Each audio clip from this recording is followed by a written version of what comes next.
Did, yes, Judge, we were, to the defense's credit, they told us probably a couple days ago that they wish to call Detective Sean Murphy to the stand in part of their case, which is their absolute right to do. They instructed him to be down here by 1 o'clock today, and he's actually present in the courthouse. Detective Murphy, just for your knowledge, Judge, was the secondary detective in this case, and he was tasked with, among other things, applying for and obtaining a number of the search warrants in the case. You know this because you heard extensively from Detective Murphy during a lengthy motion to suppress hearing that we did. I believe that was in December of 2015, and we've got the transcript here. Obviously, the issues at a motion to suppress are very different than the issues at trial. At a motion to suppress, for example, there's questions about probable cause, sufficiency of the search warrants at issue, those types of things. And I've talked to Murphy. He did agree to speak with the defense, and he shared with me some of the topics that they wanted to cover. And basically, Judge, he shared that a lot of the topics were the same things that we've already litigated during the motion to suppress, including the validity of the search warrants and what was told the magistrate court. By the way, though Murphy did interview some of the witnesses, he did not interview all of the witnesses. Much of the information he provided to the magistrate court was actually hearsay information that he got from other detectives. Under the collective knowledge doctrine for a motion to suppress, that's perfectly permissible. It's a different story when you get to court in front of a jury, though, obviously.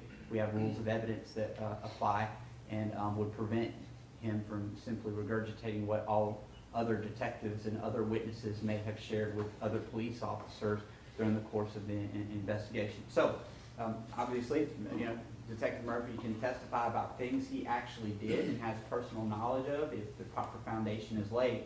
Our concern is that this is going to be an attempt to get into things that would otherwise be impermissible in terms of his obtaining search warrants and those types of things. So, I provided the court with a copy of the motion in limine as well as the authority that I've cited therein. As a threshold matter, I want to point out, I know the court's aware of this, that the rules switch when you're calling a witness, that you have to keep him on direct examination. He's not, that would not be subject to cross-examination by the defense, but arguably if he were subject to cross-examination, there's at least an argument that can be made that within permissible bounds, you could have a little more latitude than if you were on direct examination, but that's not the case here. He would be directed by the defense, and obviously they would be bound by rules of direct examination. We would be afforded the opportunity to cross-examine this witness because he's being called by the defense. Nonetheless, I put some authority in there that dealt with what can happen if he were called as a state's witness and what would be a permissible scope of cross-examination, which again would be arguably a little more flexibility, a little more latitude for that situation because you are in some instances allowed a thorough and sifting cross-examination. So I cited Smith versus the state, which is 251 Georgia Appeals 32. That's a 2001 decision. And in that case, the defendant wanted to question the warrant's validity and ask things about what was included in a search warrant. And to quote Smith on page 2 of the document I gave you, however, resolved questions of a warrant's validity as a matter of law, and the defendant's inquiry before the jury was irrelevant. The right to a thorough and sifting cross-examination is not a bridge where the excluded testimony will be based upon speculation or hearsay, and went on to affirm that conviction and hold that it was perfectly proper for the court to limit cross-examination. We're not even talking about that. We're talking about direct here, about the validity of a warrant and information given to a magistrate judge because it would be impermissible hearsay. Similarly, I cited White versus the state, which is 225 Georgia Appeals. It's in 1974. It's a 1997 decision. And in point of law number 8 on page 3, there was an issue raised, and here's what the court went on to say. The trial court did not abuse its discretion in prohibiting White from challenging each fact contained in the search warrant on, again, cross-examination. And we're dealing with direct here. The court resolved the question of the warrant's validity as a matter of law. White's inquiry before the jury was irrelevant. So they went on to say that that was not a permissible line of questioning for that witness. Nelson versus the state is the next case that I've cited for the court. 188 Georgia Appeals 244 1988 case. On cross-examination, appellant sought to question the officer concerning the reliability of a confidential informant. In his sole enumeration, appellant urges that this right to a thorough and sifting cross-examination of the officer on this issue was erroneously restricted by the trial court. And then in the bottom of the last paragraph of the case I provided the court, appellant was merely prevented from eliciting inadmissible hearsay and legal conclusions from the officer. The right to a thorough and sifting testimony would be based upon speculation and hearsay, and they went on to affirm that denial. And the final case that I have for the court is in similar vein. It's Cody versus the state. It's 222 Georgia Appeals 468. That's a 1996 case. The trial court did not err by refusing to admit documents during cross-examination of a witness who had no knowledge of the documents. So we would object to trying to introduce information that might not be outside the scope of the personal knowledge of this detective. Based on what the detective has shared with us, these are topics that we have reason to believe the defense wishes to go into, and rather than raise these serious objections in front of the presence of the jury, we thought it more prudent to file a motion in limine so that we could articulate for the court what we think the problematic areas would be when Detective Murphy testifies. Certainly don't have any objection to asking, did you send a preservation letter, or did you do certain facts things where they can lay the foundation for it. We're very concerned though about them trying to get into hearsay statements that other people told him that served as the basis for the search warrant as was presented to this court during the motion to suppress hearing, and therefore we would ask that you grant our motion in limine regarding those topics.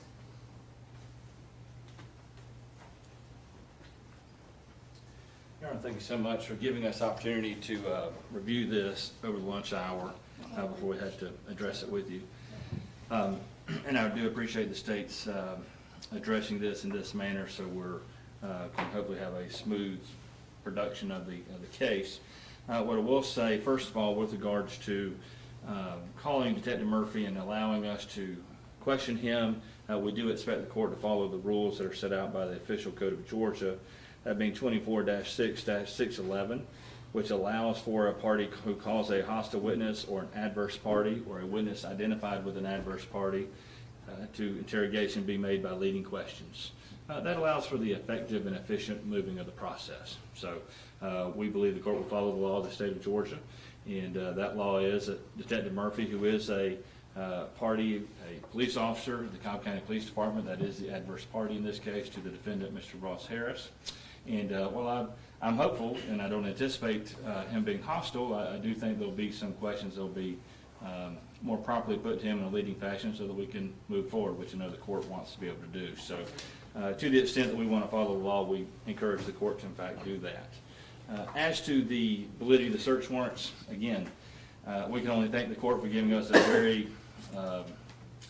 wide latitude in dealing with those issues back last year. We've done that. The court has ruled upon that. We're not revisiting the validity of the search warrants.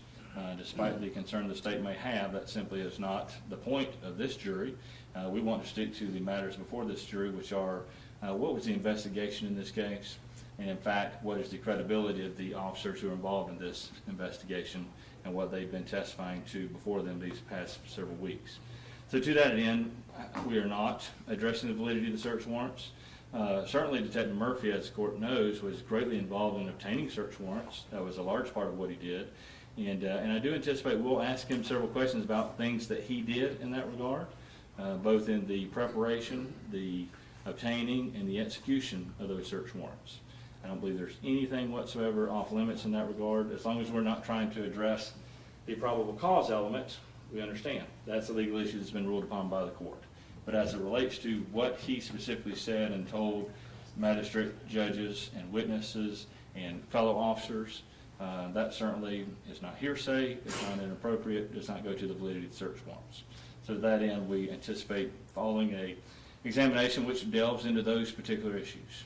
And if there's something that crosses that line or goes afield in some way, then I'm sure the state will bring that to the court's attention, make the proper objection if need be.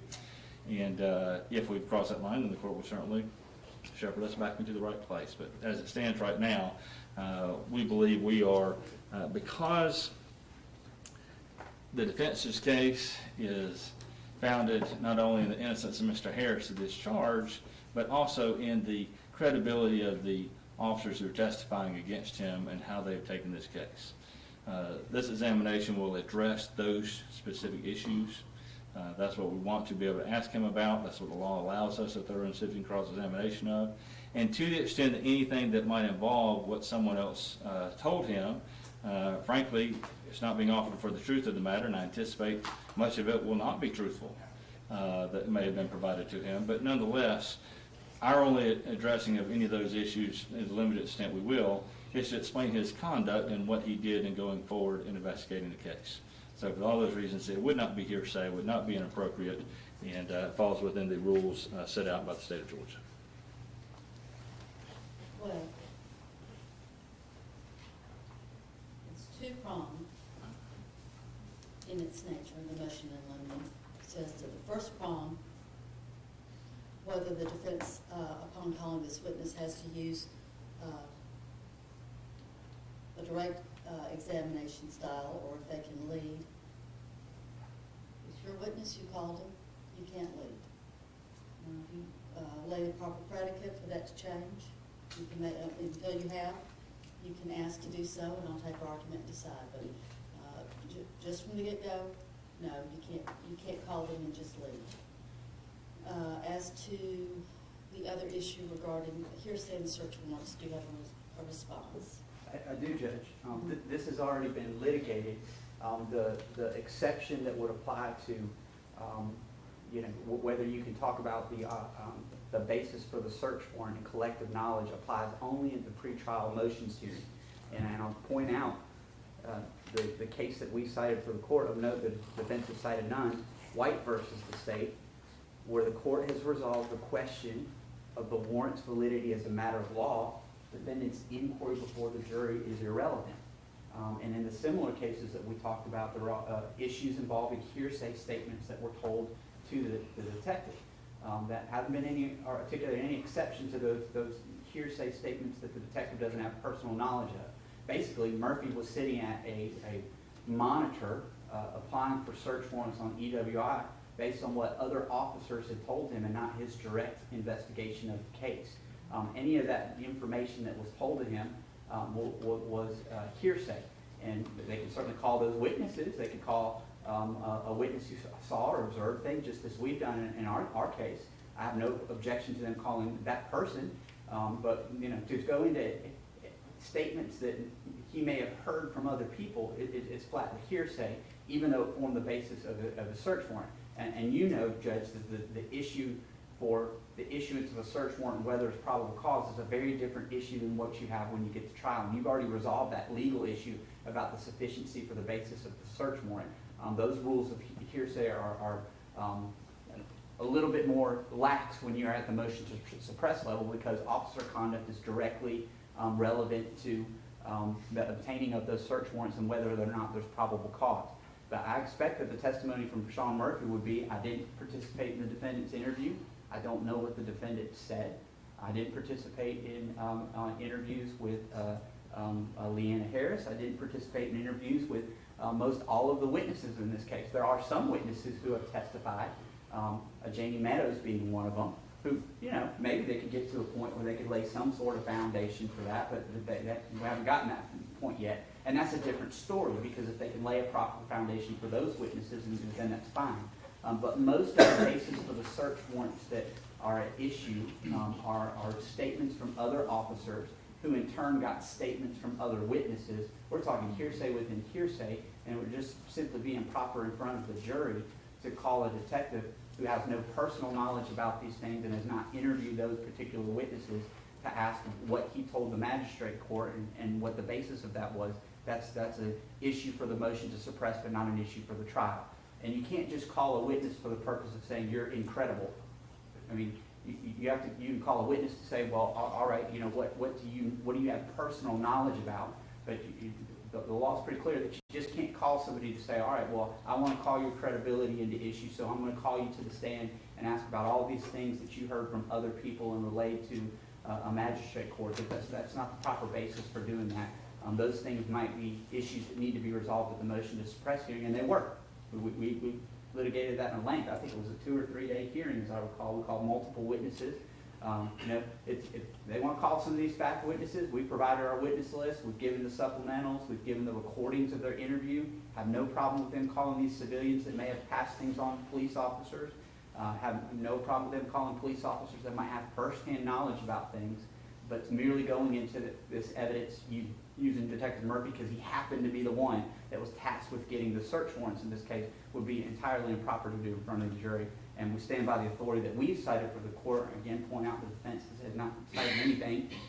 We believe that that's an accurate statement of law, and the appropriate way to handle this issue is to deal with it outside the presence of the jury, so we're not making these long-winded standing arguments in front of them, which are entirely valid. Well, I'm going to grant the state's motion in limine. Your Honor, we'd ask to provide a proffer to the court then as to what the testimony would be. What the question would be asked. Go ahead.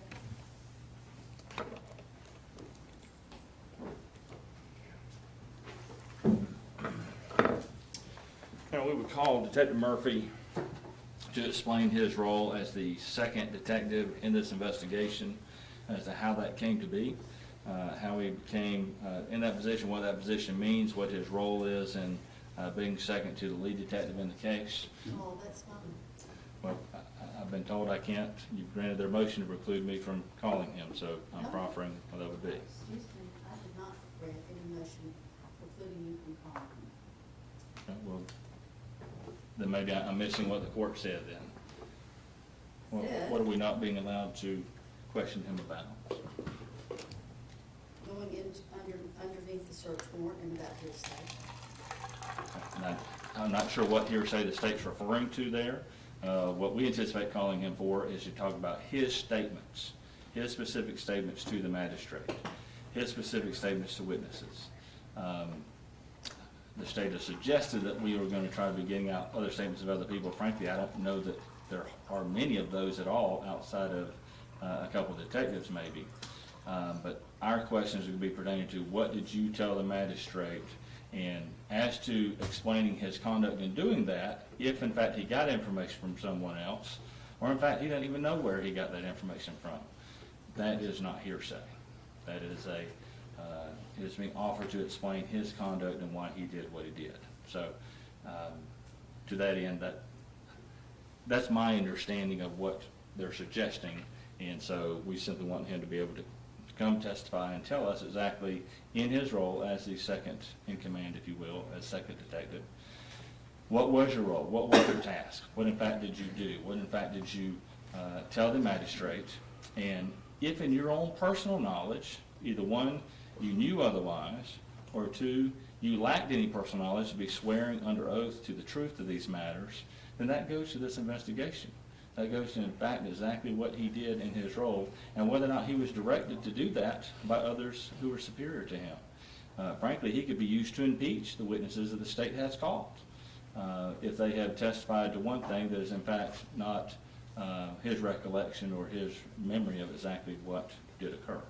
So, to that end, that's what I want to be able to call Detective Murphy to explain that situation. It will include talking about, our proffer would be that he would testify about speaking to the magistrate about several statements that have been claimed to have been made by Mr. Harris. It would also be testifying to the magistrate about specific things that he told the magistrate that he observed in his investigation of the case. Also would be talking about statements that, frankly, I don't know where they came from. But that's why I want to ask, is why did you tell the magistrate certain things, pieces of evidence were in fact true? And the answer may very well be, I don't know. Either I made it up, or I don't know where it came from. I cannot delineate someone.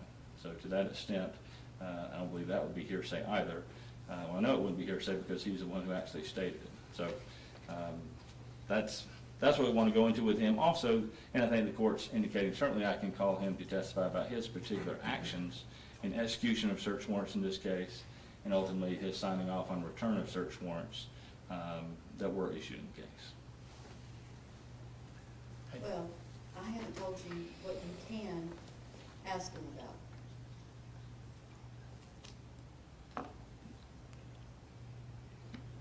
I have told you that I have not precluded him from being called as a witness. That's up to you. And where I've granted the motion is as to the search warrant, his knowledge is one thing. Hearsay to him by others is hearsay, and it's not admissible. And even if his conduct is based on hearsay, the substance of the hearsay is not admissible. He can say, I spoke to someone. After I spoke with them, I did X, Y, Z. I know I've already sustained at least one objection along those very same lines and that very same direction that I seem to think may have been a defendant's objection to hearsay.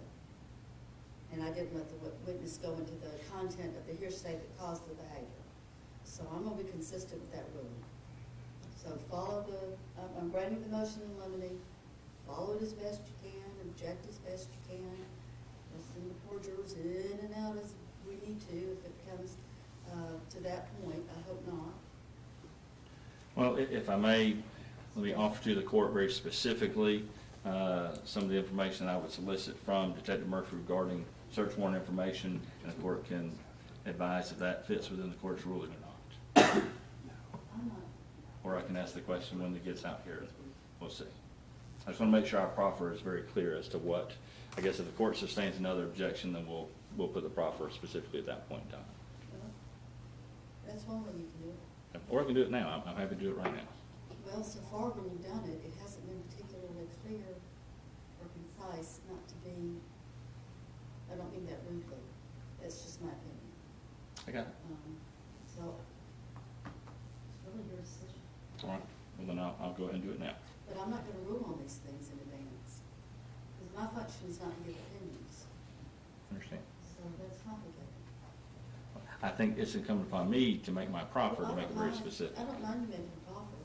I'm just thinking maybe you should do it after the fact, not before. Because you don't know what you're gonna get in. Well, I'm happy to call the witness, and we'll take it up when we ask the question and see if there's an objection. That's my preferable way. The state's filed the motion, and the court wished to hear it at this point, so I'm trying to address it. I know it's complicated and unusual. Certainly. No problem with that. All right. So I take it then you intend to call the witness, see what happens, and then go from there. Yes, ma'am. That's fine. Thank you. But remember, I've granted the motion limine. It's your obligation to do the best you can to follow it. So it's got to be a legitimate question in your mind, which I know it will. I'll do the best I can. Thank you, Judge. All right, anything else before we bring the jury in? No? No. It's all right for the jury.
Please be seated.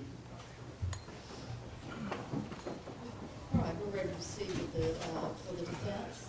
Call your first witness. Defense calls Roger Webb.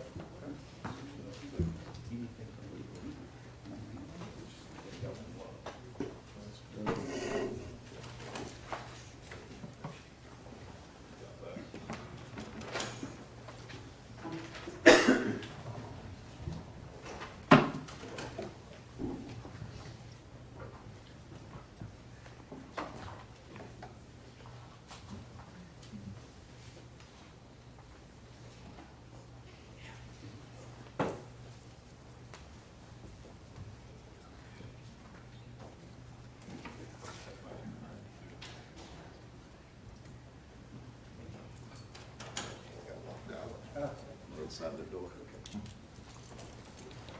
Yes, sir, to the back. Stand, face the chair.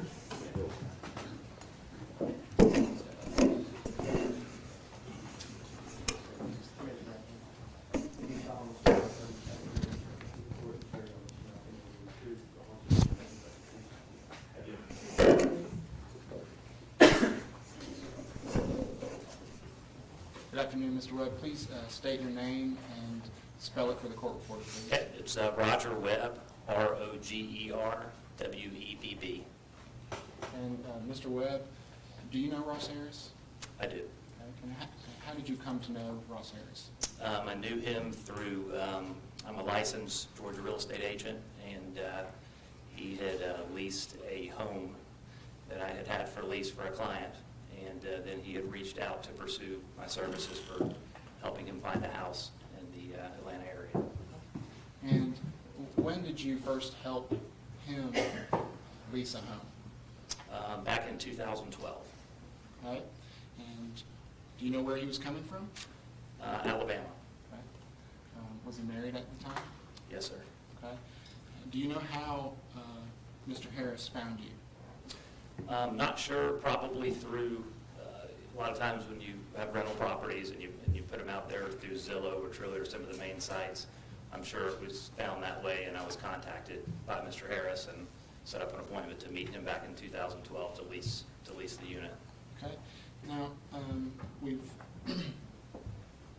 heard some testimony about the Harris's condo in Marietta. Are you familiar with the address 1212 Winds Ridge Circle? That is correct. Okay. And is that the condo that you set up for the Harrises, that you had set up for them to rent? Correct. We had several applicants for that property. Okay. And how did you communicate with Mr. Harris? Probably via cell phone and email. Okay. And was email primarily the mode of communicating between you and Mr. Harris? Yeah, I think so. More than likely, yes. Showing the witness was been pre-marked for identification purposes, and I've already given the state an opportunity to look at these. This is defendants 93, 94, 95, 96, 97, and 98. Mr. Webb, do you recognize these? Yep, they're mine. These aren't all of the emails that you and Mr. Harris sent over the years. Is this representative of the emails that were sent between you and Mr. Harris?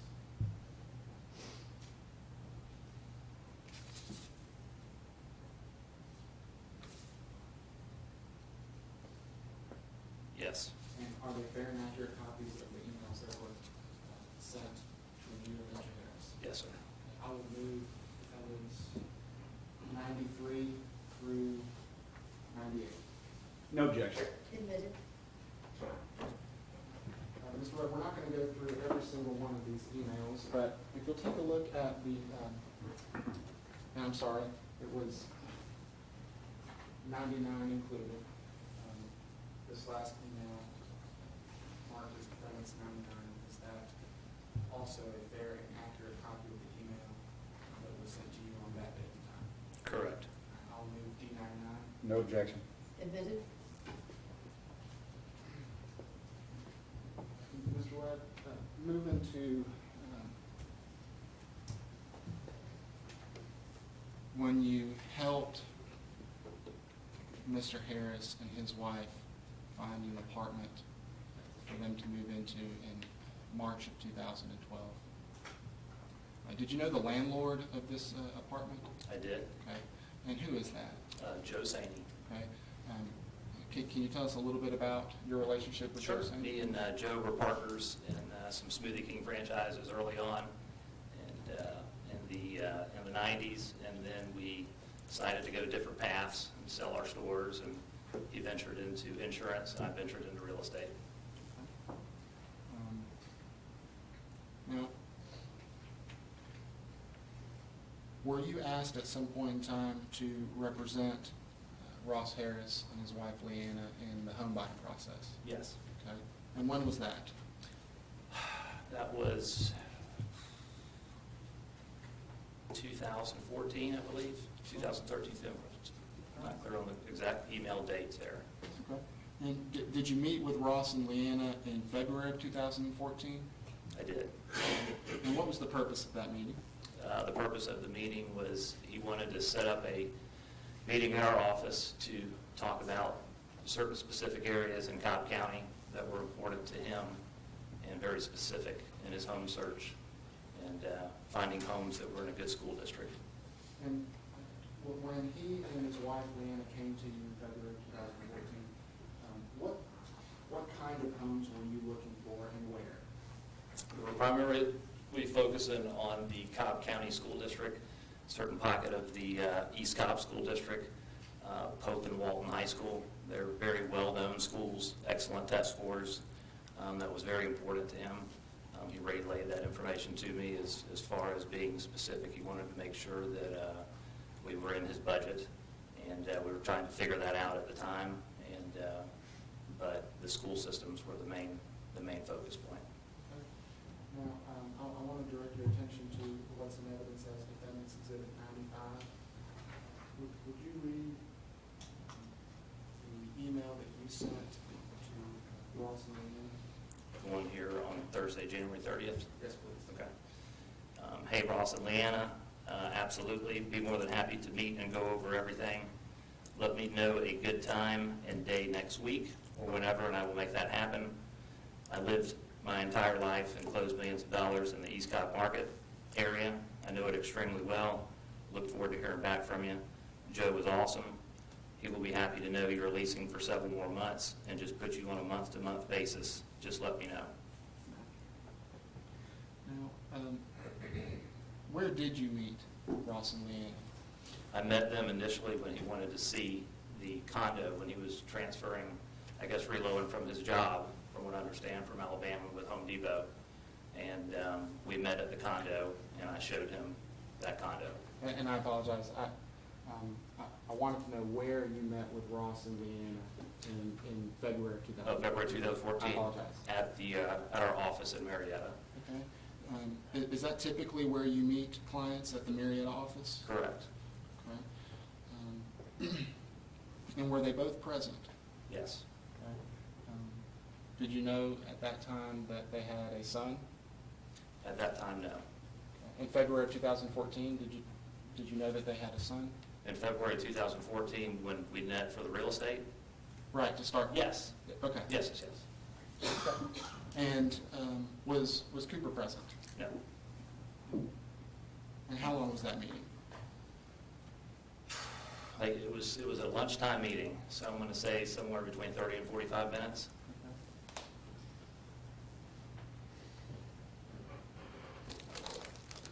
Now, these folks in Glenn County may not know the area of Cobb County all that well. Can you tell us a little bit about the East Cobb market as far as Sure. the cost and The- the popularity? Absolutely. The specific area we were trying to target is a hot pocket in East Cobb. It's a very desirable area to live based upon the school systems. I attended school there, grew up in East Cobb, so it was very familiar with me. So I had a good idea of what were the best schools, and that's what was important to Leanna and Ross. So that's where I started the conversation and introduced them to the Pope and Walton school districts. Okay. Did you have to run credit checks and know or get a sense whether they'd be pre-approved for a loan? Didn't do that in 2014. Okay. We had a pretty good idea that they were going to be a pretty solid buyer. A lot of times if we have that feel based upon if a tenant's in, we run credit and background checks when we do leases, and his credit score was superior, and he had a very clean background check, so it was one of those things where we knew down the road that he would be a very solid buyer. Now, over the course of being in contact with him through email over a couple of years, did he ever talk to you or email you about Objection, hearsay. Ask him what the defendant said to him is hearsay. Did you learn about any possible challenges going on in their marriage? No, Okay. I mean, were you aware of any extramarital affairs or activities going on? no, Is that something typical that you would talk about with your clients? no, sir. Did you set them up on a listing book messenger? Correct. Can you tell the jury what that is? Listing Book is a service that when we try to procure a buyer to become a client, we'll set them up. It's a search engine. It's very specific to the area that they're looking in, price range, bedrooms, school districts. It's an automatically generated email that goes out each morning, kind of keeps the client abreast of what's going on as far as what's selling, and it just gives them a general idea of what's going on in the market area. Do you remember having any more contact with Ross Harris in the spring of 2014 regarding the home buying process? After that meeting, Yes. I don't believe so. Okay, can you take a look Or, at your emails? let me,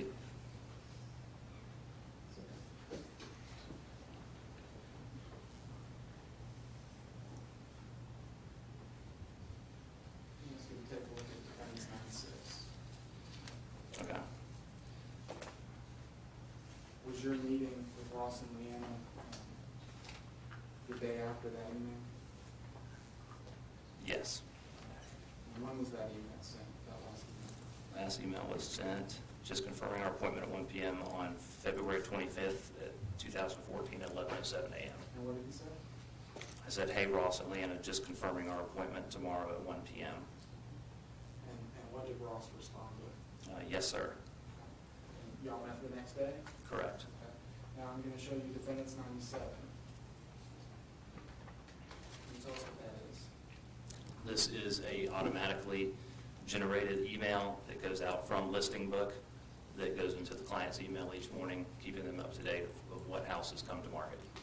And do you provide them with addresses specific to the parameters that they're looking for?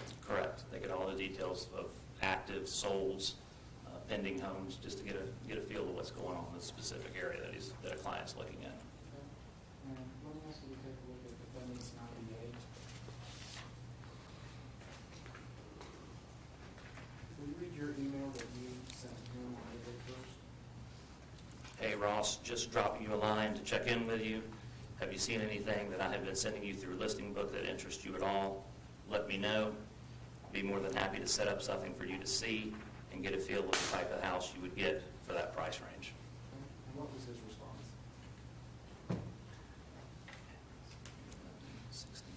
Hey, Roger, we started looking at Ackworth and Kennesaw, just trying to get a feel for the value in schools. I did update Listing Book. We'll let you know if we find something we want to see right away. Okay. Now, Ackworth and Kennesaw, is that in the same area in East Cobb that you were originally helping them look No. around? It's Okay. in a little different area. Okay. Why was there a change in neighborhoods? You get more for your money. The more you venture out from East Cobb, and when you get more into the Kennesaw and Ackworth area, venturing more towards the Paulding County side, you tend to get a little bit more house for your money. And we were looking in those areas and still trying to make sure that the school systems were good in those areas. Was that still the primary focus? Yes. And what was your response? If you're wanting to be, parentheses, Walton of West Cobb, stay in the Harrison High School District. If you are looking in Ackworth area, go with the Etowah High School District of Cherokee and the North Paulding High and the Paulding County area of Ackworth. Now, let me ask you to take a look at defendant's exhibit 99. Okay? It starts at the bottom as far as the chronology. Did you send Ross an email in May of 2014? Correct, on May 19th. Okay. And what did you say? Hey, Ross, just checking in with you to see where you are in regards to a purchase. Let me know. Thanks, Raj. And what was his response? Hey, Roger, thought I would add Joe, who is the landlord, to this just so he can be immediately in the loop. We're still looking and waiting for a few things job-wise, but trying not to rush into buying. Our meeting was very helpful, and we're putting together a lot of information: where to live, commute, schools, price, longevity, area appreciation, etc. We have a few ideas, so we'll keep you updated. And what was your response? Sounds good, Ross. Just holler when you're ready. Was that the last time that you and Ross had communicated? Correct. And when was that? This was May 29th, 2014 at 9:26 a.m. Is it common for you to reach out and follow up with your clients? Absolutely. And why is that? It's important to stay in front of them. We drop emails to all our clients just to keep them in the loop, send them houses. That was the main objective that we have the listing book. It engages buyers daily, sellers too. It keeps our name in front of them, so when they're ready to buy, they use us. Thank you, Mr. Webb.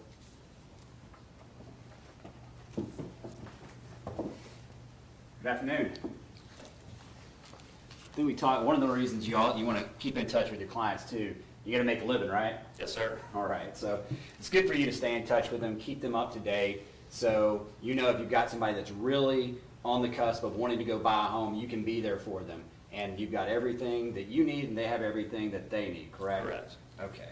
I know that as far as you worked with the defendant on, I guess, getting that lease, and then initially in February of 2014, Correct. discussing house purchasing, correct? Correct. Okay. And all that you knew about him personally and observing him was just from maybe, how many times did you meet with he and his wife? I met one time initially when we leased the condo, when I showed it to him. And then I reconnected again with him when we met in the office, in the Marriott office, to discuss about buying property.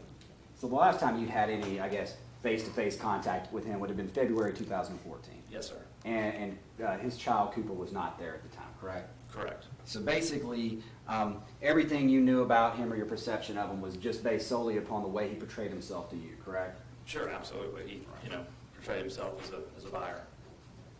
And as Mr. Rodriguez said, he didn't say anything about extramarital affairs or prostitutes or underage girls or anything like that at the time, right? Yes, sir. That would have been kind of crazy if he'd have said that to you, right? Yes, sir. So if he had this other side of his personality, he obviously kept that hidden from you, correct? Sure, he seemed very normal and very typical of any buyer that would come in the office.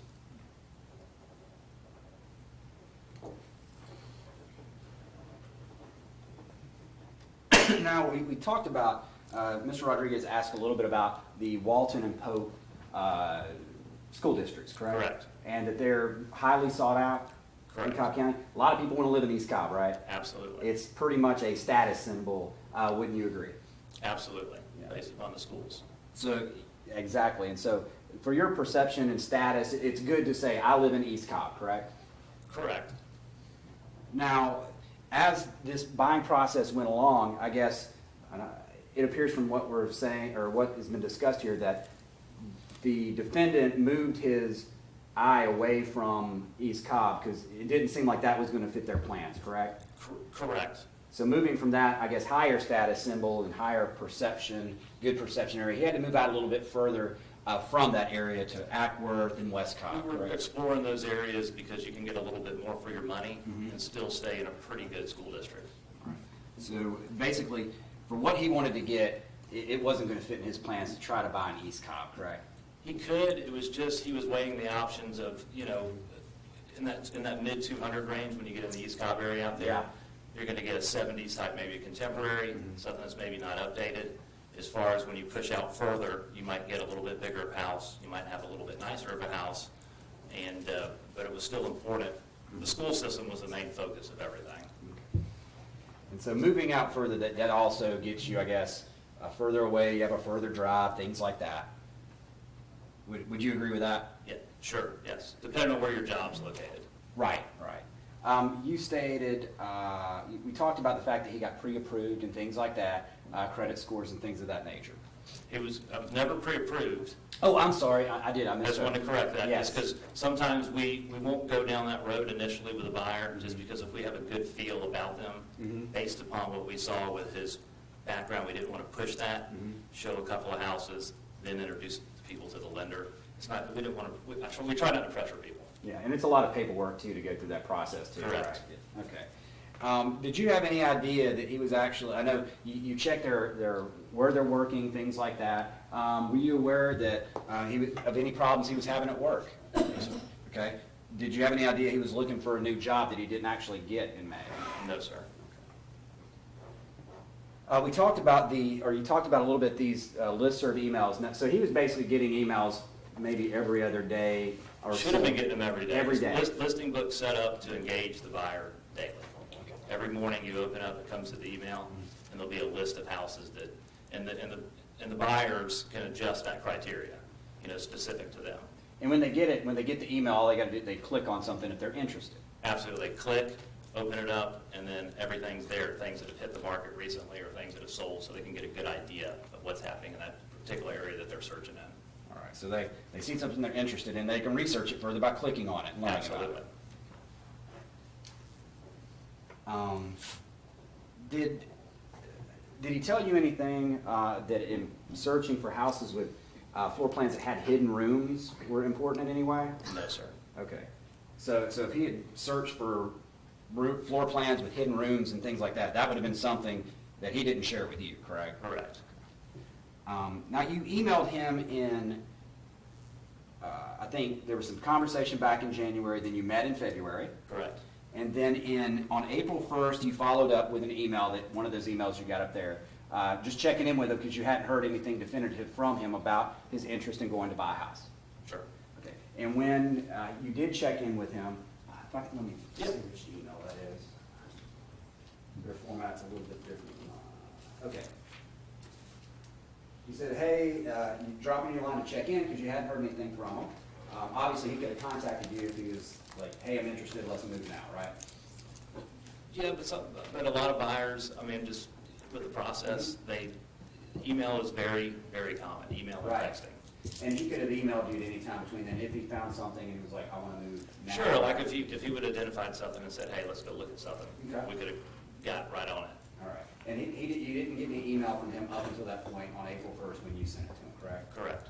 And then he emailed you back, said, we started looking now at Ackworth and Kennesaw, trying to get a feel for value in schools, updated listing book, and we'll let you know if we see something we want right away. Absolutely. Yep, that's correct. All right? And then you sent him that email about the school districts. Yes. So after April 2nd, you didn't get any more emails or calls from him after that, did you? Until you again emailed him in May. I believe so. I believe that's correct, how the emails are there. And in May, on the 19th of May, having not heard anything from him since early April, you said, hey Ross, just checking in to see where you are in regards to a purchase, let me know. Because obviously, you've got somebody who says they're interested in buying a house. Sure, yeah, we're going to stay persistent and touch base. And so the 19th email, he emailed you back like 10 days later, on May 29th, right? So that would be correct. Yeah, that looked right. Let me see. It's unfair for me to just ask Okay, you yeah, to remember absolutely. without looking at it. So May 19th, and then he responded back on the 29th. Okay, so Yes, 10 sir. days later, he responds back. And he didn't respond back, yes, I know exactly where I want to live, I'm ready to go look at houses now. That's not what he responded, correct? Correct, you got the email there, yes, sir. He said he wanted to add Joe into the loop because I know he was doing month to month. Yeah, Joe, exactly. And he wanted to keep Joe in the loop because obviously from this email, he wasn't looking to move immediately, and he'd have to keep Joe in the loop because he's still going to be leasing that condo, correct? Correct. Okay. So this wasn't something he's rushing out and going to buy a house immediately, right? It's correct, everybody's different, yes, sir. Okay, and he said, we're still looking and waiting on a few things job-wise, but not trying to, excuse me, let me get it right. But trying not to rush into buying, right? Correct. Okay. And that was May 29th, and you never heard another word from the defendant again. Basically, you never heard from him again, correct? No, sir. Okay.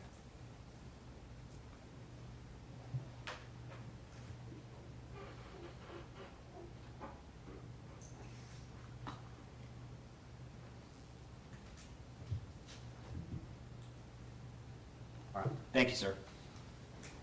Mr. Webb, you wouldn't consider Ross a friend, would you? No, sir. Client. He was a client. Okay. Mr. Boren asked you about all of the emails from Listing Book. the emails that we talked about, those aren't all of the emails that went on between Webb Real Estate and Ross Harris, correct? But there was also the listing book things that were getting automatically generated as well. And there were a lot of emails, right? Correct.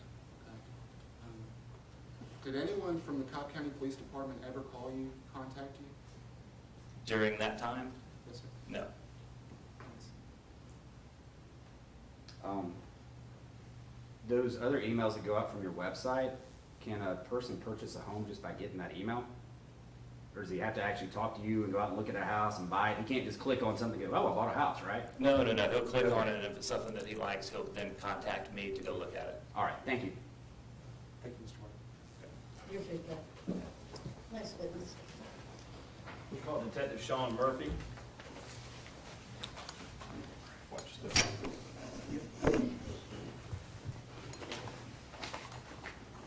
This way.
Yes. Have a seat, please. Good afternoon, Detective Murphy. Good afternoon, sir. If you would, just introduce yourself to the ladies and gentlemen, giving us your full name and your occupation, please, sir. Sean Murphy. I'm currently a detective with the Cobb County Police Department Crimes Against Persons Unit. And will you spell your last name for the court reporter, please, sir? Murphy. Very good. And how long have you been with the Cobb County Police Department, Detective? I've been with Cobb County almost 10 years now. Very good. And how long have you been in your current position as a detective? As a detective, I started in March of 2014, so it's coming up on 3 years. Very good. And prior to that, what were your duties with the Cobb County Police Department? Prior to that, I worked as a beat officer and then a field training officer for about 5 years before I went to detectives. When you say a field training officer, what does that mean exactly? You're responsible for training new officers or recruits when they come out on the road. All right. And had you had prior law enforcement experience before coming to Cobb County? Yes, I did. I worked for Atlanta PD for 3 years prior to coming to Cobb County. Very good. So all totaled, as of today, how many years do you have in law enforcement? Almost 13 years. Going back to June 18th of 2014, you were working as a detective for the Cobb County Police Department, correct? Yes, sir.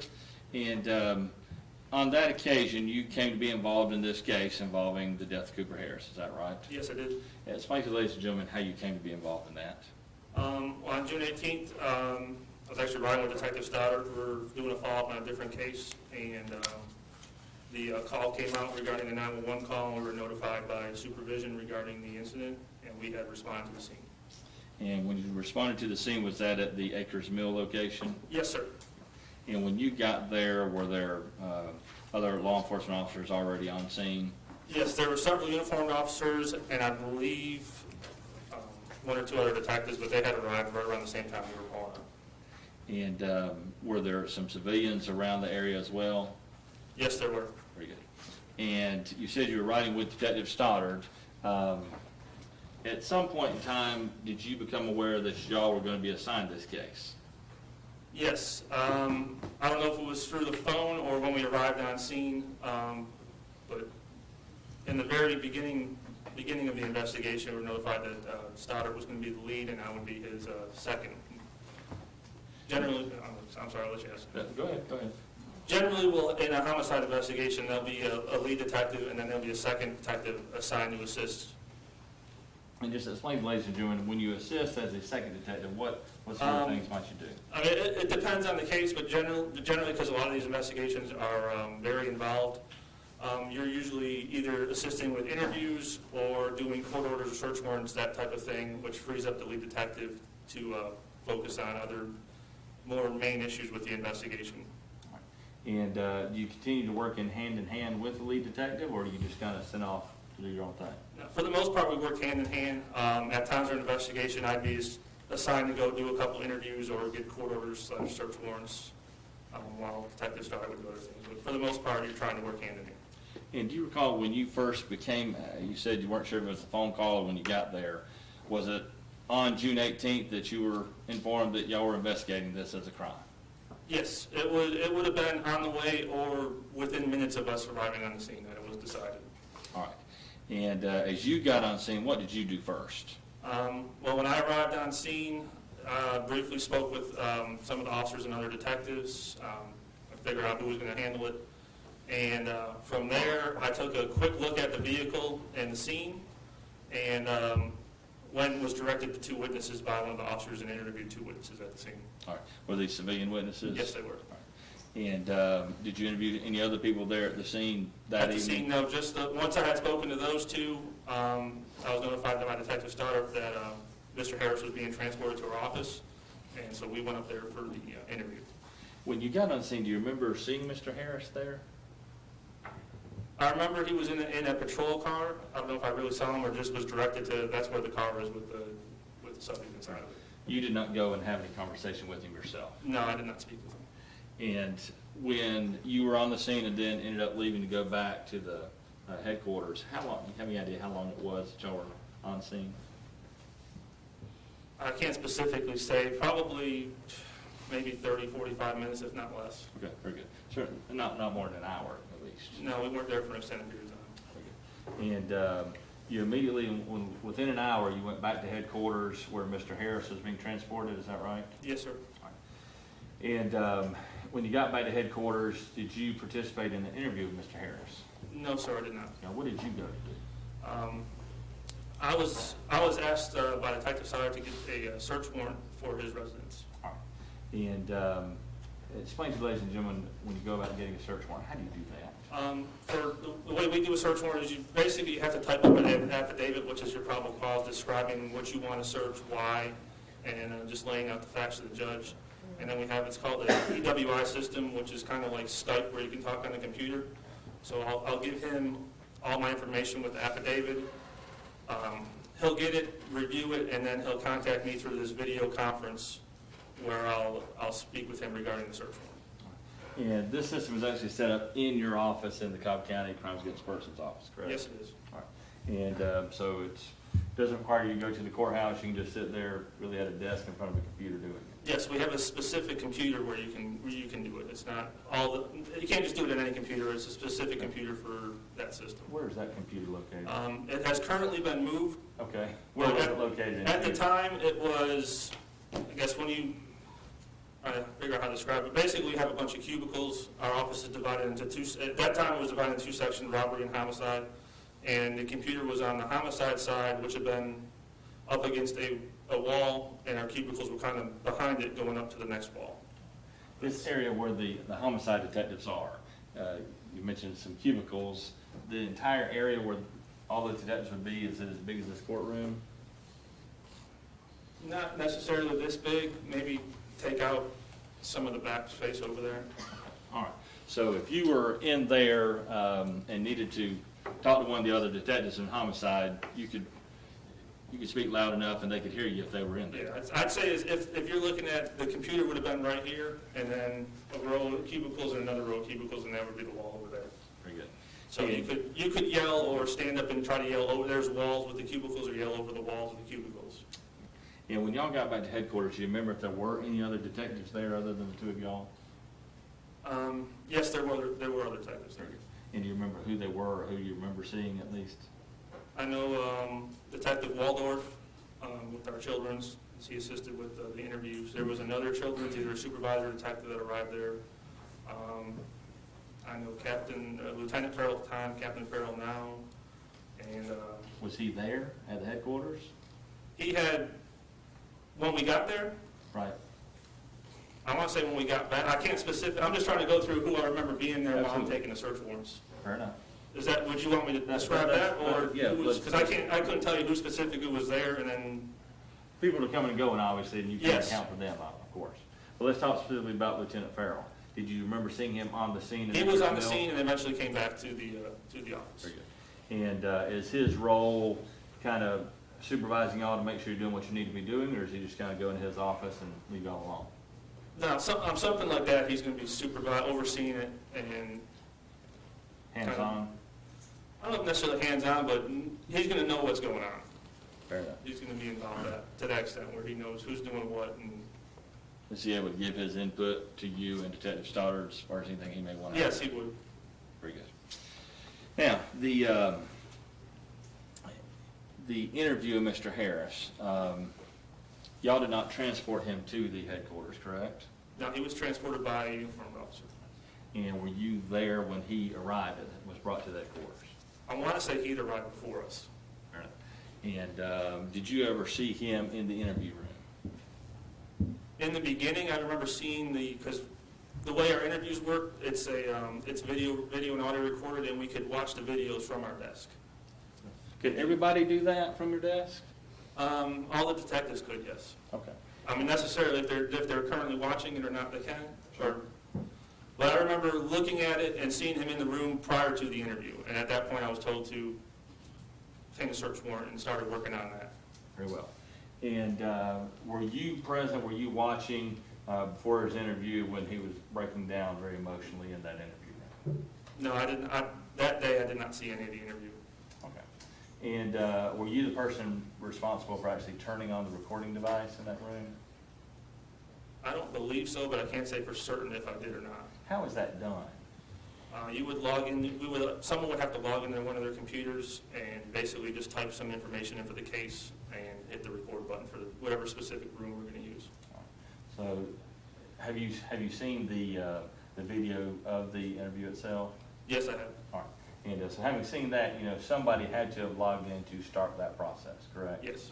And is that something that anybody could have done from any of their computers? It could have been any detective, and quite often it's someone that might not even be involved in it. They're just trying to help you out by doing that aspect of it. Okay. Do you remember at all, as y'all got back to headquarters, seeing anybody do that? Specifically, no. Okay, fair enough. And when Detective Sergeant, you got there, obviously you two went two different directions. You recall when that was? It would have been prior to the interview starting or just after it started, because initially we felt like I was going to be involved in the interview, and then it was because the children, if there's a child involved, our children's detectives would get involved in it, and it was decided that the children's detective would sit in with them, and at that time it was advised by me that, hey, we need to get a search warrant for the residents. Can you work on that? And so that's why Detective Waldorf's in the room as opposed to you being in the room? Yes, sir. Fair enough. Now, when you get a search warrant, do you actually have to swear under oath to give testimony for a search warrant? Yes, you do. And explain to ladies and gentlemen, how do you do that? Basically, just the way I just swore here, the judge would have you raise your hand and you swear to tell the whole truth and nothing but the truth. Very good. And even though it's not in a courtroom, it's still a very solemn oath that you take, is that Yes, correct? sir. Yes, it is. Very good. And did you then, that night, did you obtain multiple search warrants? That evening, I obtained 4 search warrants. You indicated the first one was for the residence of Mr. Harris, correct? Yes, sir. And was the next one also for the residence or something? Yes, the next one, we had expanded the scope on the search warrant, that was also for the residents. All right. And then the third one was for? Third one was for his vehicle, Okay. and then the fourth was for the cell phone he had with him at the scene. Very well. All right. Now, as you go through the process of obtaining a search warrant, you mentioned being in front of a computer, you mentioned a judge being involved. Are you actually able to see the judge? Yes, it's basically, if you've done Skype or anything of that matter, there's a small box in the corner of the screen, and you could see the judge, and he could, I'm assuming his screen is the same as yours, he could see you. Very good. Now, I want to be real careful here and just want to ask you what you said, okay, what you talked to the judge about, okay? Judge, I have an objection to that. I think you've already heard that and ruled on that, so I would renew my objection. What he said is irrelevant. You've already ruled on that motion. I sustain the objection. When you sat down to get that search warrant, the first one that you did, Yes, sir. do you remember how long it took? Not specifically. Okay. Do you remember if it took even 10 minutes? Judge, I'm going to object to relevance. It's not relevant. Sustained. Let me try one up. As you sat in that position, that computer, were you, between the different warrants that you applied for, did you get up and take part in the investigation anyway, or were you just kind of doing one right after the other? Pretty much one right after the other, because you'd have to type one up and create a new search warrant when you apply for a new one. All right. And when you say type one up, just so ladies and gentlemen understand what we're talking about, what do you mean by that? Judge, I'm going to object. Again, what he types and what he says is not relevant. You court's already ruled on this. Your Honor, his investigation, I believe the court's going to allow me to ask about his part in the investigation, and I'm simply trying to find out what that is. I sustain the objection. Can we take up a matter outside the presence of the jury, Your Honor, please? No, you can do it. Go ahead and get through it, and then we'll clean it up. All right. That night, do you know how long you were at the Crimes Against Persons office that evening? It would have been into the next day. Fair enough. And you said, you told us about 4 warrants that you obtained. Did you obtain, was that all that you obtained on that evening of the 18th? Yes, sir. All right. And on the 19th, after you, well, did you even get to go home and get some rest? Yes, Did you I have to did. get back to work? Yes. And when you came back to work, what was your next step in the investigation? The next morning, I went with Detective Stoddard to the autopsy at the medical examiner's office. Very well. And after that, did you then proceed to start interviewing some folks? No, I believe let me check. Directly after the autopsy, I secured several more search warrants. Okay. Do you remember? We kind of went our separate ways at that point. Detective Stoddard had some other investigative things he needed to do with the case, and I went back to securing search warrants. Very good. And do you remember how many warrants you obtained at that point in time? I don't know if it's relevant how many warrants you got or anything like that. That's all a prior hearing that we've done before the court. It's not relevant. I sustain the objection. All right. Did you do anything else to investigate this case other than obtain warrants? Referring to that day or overall? Overall. Yes, I interviewed several witnesses, co-workers. Very good. Well, that's a great place to start. Co-workers of Mr. Harris you interviewed? Yes, sir. Who were those folks that you interviewed, please? Give me 1 second. Sure. I know it was Winston Milling. Most of these interviews were done with Detective Stoddard. Very good. Winston Milling,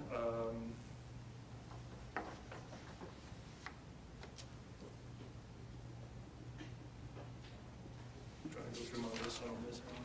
Alex Hall, were you part Yes, of interviewing him? Yes, Alex Hall. Okay. We went to the Home Depot office and interviewed several employees there. It was Likely, Grant, Moore. I'm sorry if you'll slow down just a I little bit. just have the last names listed here. Okay. If you want me to refer to my case file, I can give you the full. Is that Miss Likely? Yes, Miss Likely. Okay. Do you know, was she a worker there at Home Depot? I believe she was like not his first line supervisor, but second line supervisor. Okay. And then someone named Moore?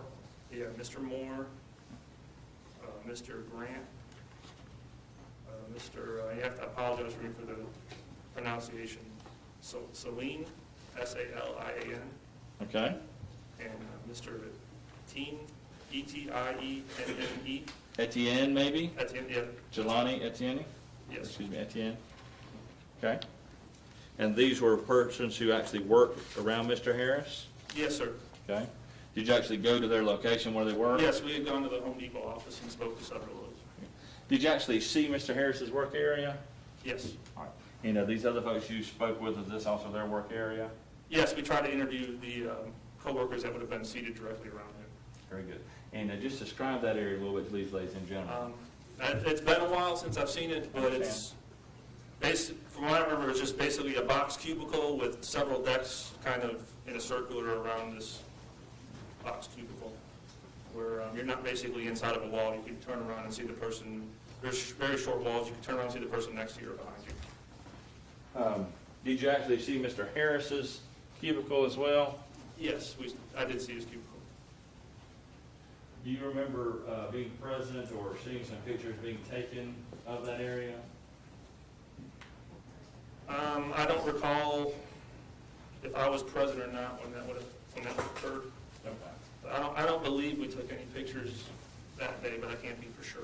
That's right. I wouldn't have been the one that took the pictures. Fair enough. And that's not part of what you would have to do. That's a crime scene person to arrest. Detectives can do photographs and stuff of that nature. Very good, well-vetted detectives. Fair enough. Do you remember in looking at Mr. Harris's cubicle, seeing some mementos up on the wall around his desk? Honestly, I can't remember. I just generally remember the surrounding cubicles and what it looked like. Fair enough. That space, are we talking about a kind of a small space, all those people working together as well? I know it was kind of a bigger room, but Okay. as far as that space,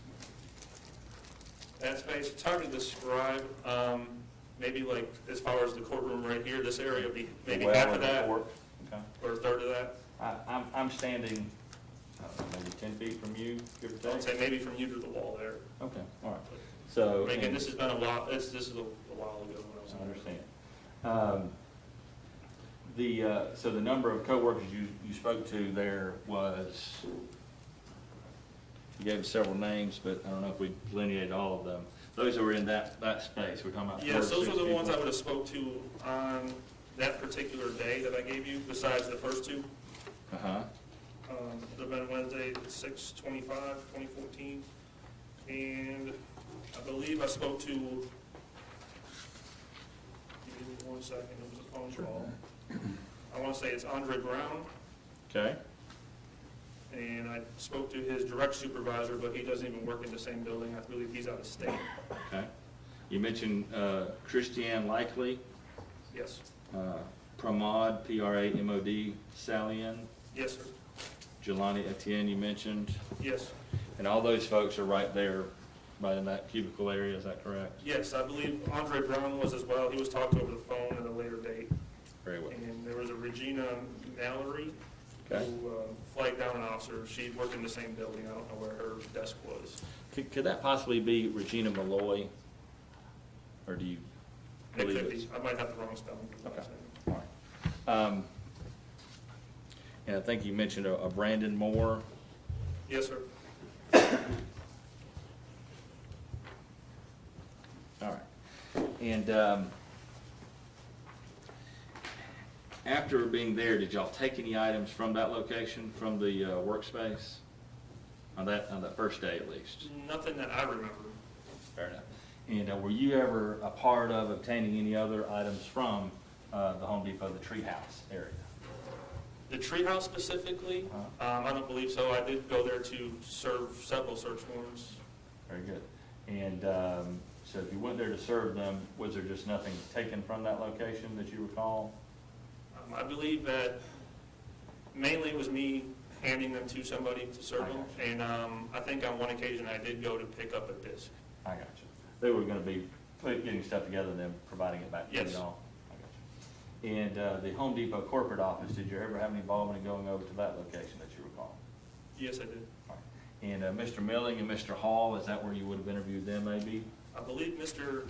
Milling was interviewed in our office, Okay, and Mr. Hall was interviewed at the Home Depot corporate office. very well. All right. Do you remember speaking to anybody else over at the Home Depot corporate office, interview-wise? As far as, I remember speaking to several, I guess it'd be corporate security Right, or like video technicians. very good. And did you obtain, you said you talked to some video technicians, were you speaking with them in order to obtain some of the videos that we may have seen already in this case? The detective Stoddard was more involved with that. This would have just been occasions when I was there with him where we went and spoke with them. Were you ever there at some point in time to observe the surveillance system that they have at Home Depot? Yes, I did see it on one occasion. And did you have any involvement in investigating as to the timestamp on those videos as to the accuracy or lack thereof of that? No, I was not involved in that. And were you present at all when that question would have been raised? I don't believe so. All right. Leaving that area, did you have occasion to go to the residence of Mr. Harris? Yes, I did. And would that have been that very first night after you got the search warrant, or 2 warrants for that location? No, sir, this was another search warrant that we did on the residence. Do you remember when that was? The search warrant or when I went to the residence? Oh, when you went to the residence. Give me 1 second, I'll give you the date. It would have been June 30th of 2014. Very good. Now, when you went to the residence on June 30th, was that pursuant to a search warrant that you had obtained as well? Yes, sir. And what was the purpose of going to the residence on that occasion? The purpose of that particular search warrant was, we were looking, it was two things. We were looking for any financial records or anything of that nature, but also for the light bulbs that he had purchased at lunchtime. When you say the light bulbs he had purchased, were you aware of light bulbs being located in his vehicle? Yes. Okay. And what specifically were you looking for at the house? So specifically, if he had a reason to purchase these light bulbs, was there light bulbs out in the residence that would match the light bulbs he purchased, given a reason to go purchase the light bulbs? Okay. And were you the person who actually obtained the warrant for that purpose? Yes, sir. Okay. And did you have some expectation that there would not be a need for those light bulbs actually before you went to the house? Judge, I object to the phrasing of that question. It's argumentative.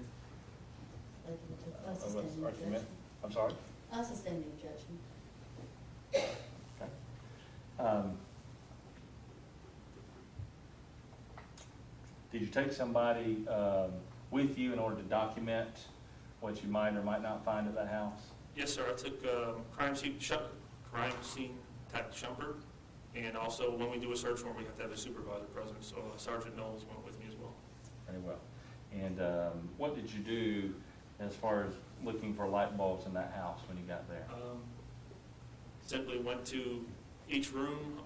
These were particular light bulbs that I recognized as being for a bathroom fixture. Went in the room to see if the light bulbs were working or not. All right. And when you went to this house, did you find that in fact there was a need for these light bulbs? Yes. All right. Where did you see that? I believe it was the master bedroom's bathroom. And I believe you've seen some photographs of that. Did you have CSC Shumper take some photographs? Yes, he did photograph. All right. And were those the same type bulbs that were actually purchased that day in Mr. Harris's car? Yes.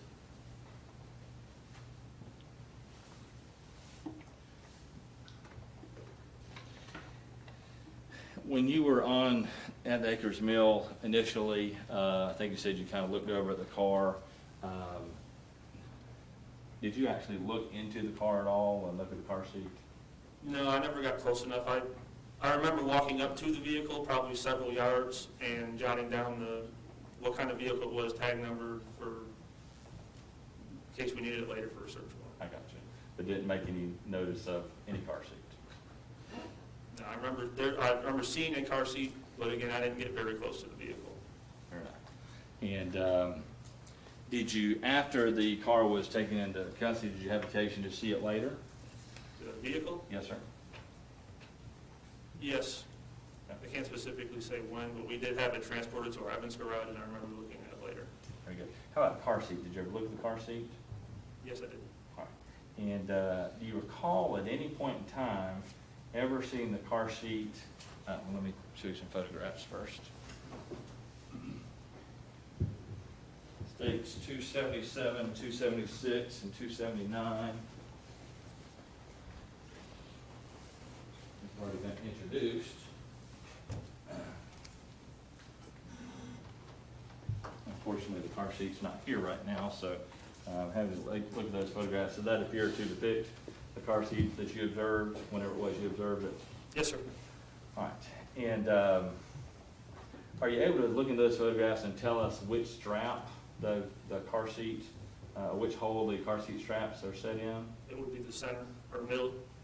And when you say middle, that suggests There's 3 slots, and it's in the middle slot. very well. And did you ever see that strap anywhere other than in the middle slot? I don't believe the straps were ever moved, or the reason moved. Very good. And so you never saw any strap in the lowest slot of this car seat? Is that correct? According to these pictures, no. I did look at the car seat and was mistaken when I first looked at it. Oh, I got you. And did you tell somebody and inform somebody that was set on the lowest level? Objection, relevance, and hearsay. Well, it can't be hearsay. He's the one who said it. And it's relevant because it's going to exactly what we're talking about here. State's evidence. But it's an out-of-court statement. This is an in-court statement we're dealing with now. Any out-of-court statement that he may have made to somebody else is still hearsay. And it's obviously not offered for the truth of the matter because he's already told us he was mistaken about it. It's not hearsay.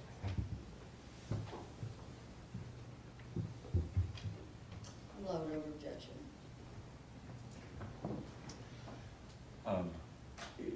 Did you in fact inform someone that it was set on the lowest level? Yes. All right. Who was that you informed? Probably Detective Stoddard and other investigators. Do you recall giving any sort of testimony to that effect? Yes. All right. And was that to the judge? Yes. Renew my objection to I relevance. sustain the objection to that.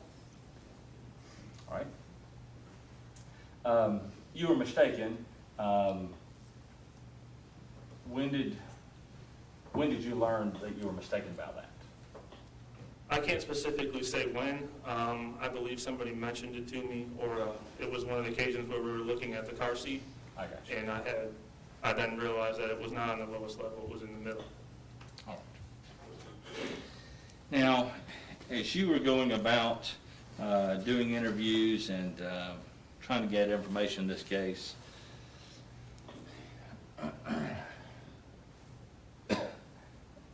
were you the person who made the charging decision in the case? As far as, no, Deciding to arrest and charge Mr. Harris in this case? no. And in your talking with people, were you interested in hearing whatever perspective people have? I object to whether he was interested in that. I don't think that's a relevant inquiry. I'll rephrase. Did you interview people and offer them the opportunity to give you their perspective? Referring to witnesses? Or? That's right. Yes. And do you remember talking to multiple witnesses about observations of Mr. Harris there at the Acres Mill location? Yes. And do you remember talking to other witnesses about how people act in such difficult situations? As far as me asking them how you would think somebody would act? No, I'm talking about what you told them as far as your experience and your knowledge about people in these difficult situations. Objection on twofold. One, it's still hearsay, and two, it's not relevant what he told other people. I sustain the objection, Mr. Relevance.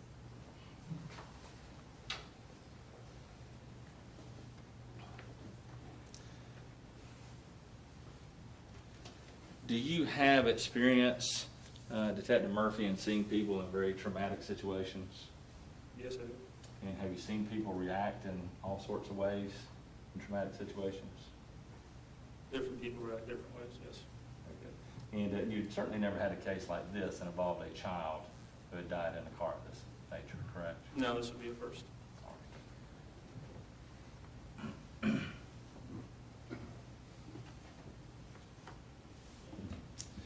Ultimately, the work that you did on the case and the interviews that you did, who would you give that information to? I would forward it to Detective Stoddard, either verbally or it'd be in my supplemental reports where he could read about it. Very good. And then, as far as what decision, what needed to be done with that information, who would make that final call as to what would be done next? As far as what's done based on the information that I gathered, Yes, sir. ultimately it's up to the lead investigator, but it would, be discussed too. Very good. And the lead investigator in this case, we know Detective Stoddard was initially. Did that ever change throughout the investigation? No.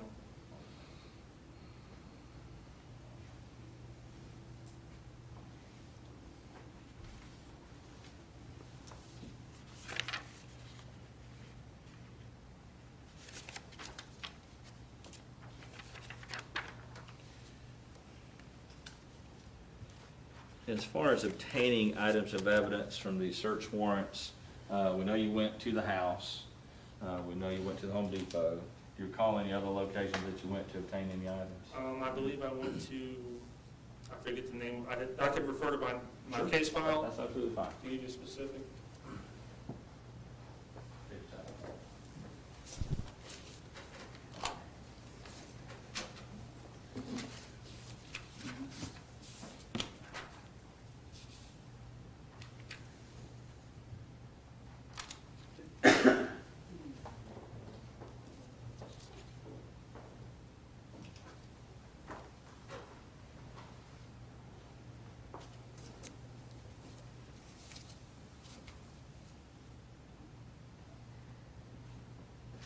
On July 3rd, 2014, I went to the office for Kaiser Permanente and obtained some district pertaining to medical records regarding a search warrant. Very well. For, I think it was Cooper and for Justin Harris. Very good.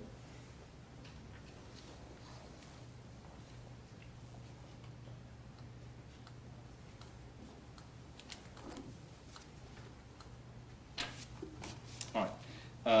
Were you a part of any meetings regarding looking into this, what we refer to as the red whisper? The whisper about that some person had made about having issues with their children. Were you involved in any meetings trying to determine the source of that? I don't necessarily know meetings, but I was involved in trying to figure out where it had come from. I wasn't, I mean, you're referring to the computers, looking at computers and stuff like that, as far as that, for that, no. Okay, all right. And as far as the looking up information about, well, were you familiar at all with some evidence regarding a child-free website? Referring to the Reddit? That's right. Yes. All right. And were you ever made aware as to the source of, the original source of that Reddit's existence? Objection, that would be hearsay. I'm not asking what anybody said, I'm just asking if you became aware of that. It's already in evidence. Well, he can say yes or no to that. As to, I'm sorry, can I ask the question again? I just want to make sure I get it. Do you recall when you became aware, were you, I think the question was, were you aware of the existence or the original source of the knowledge of this Reddit, the child-free Reddit? As far as where it came from, or As far how as the defendant got a hold of it? particularly how it came to the defendant's attention? No, I was never made aware of that. I got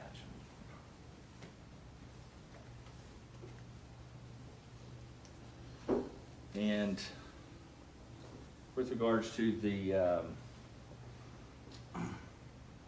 light bulbs that you talked about earlier, did you ever obtain those from the vehicle yourself? No, I either remember jotting down particular make and model, the size of the light bulbs from that, or I obtained that from Detective Stock. I can't remember specifically, but I remember getting that information. Okay. All right. And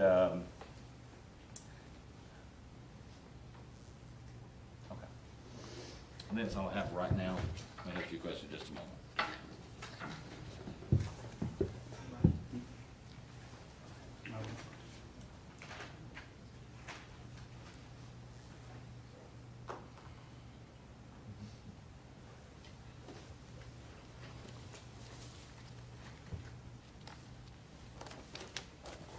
Now, to the other matters, of course, we want to address that with the court, proper time. Let's take an afternoon recess. But keep it up in mind, don't discuss the matter, close notepads, take a minute. Let's all rise for the jury, please.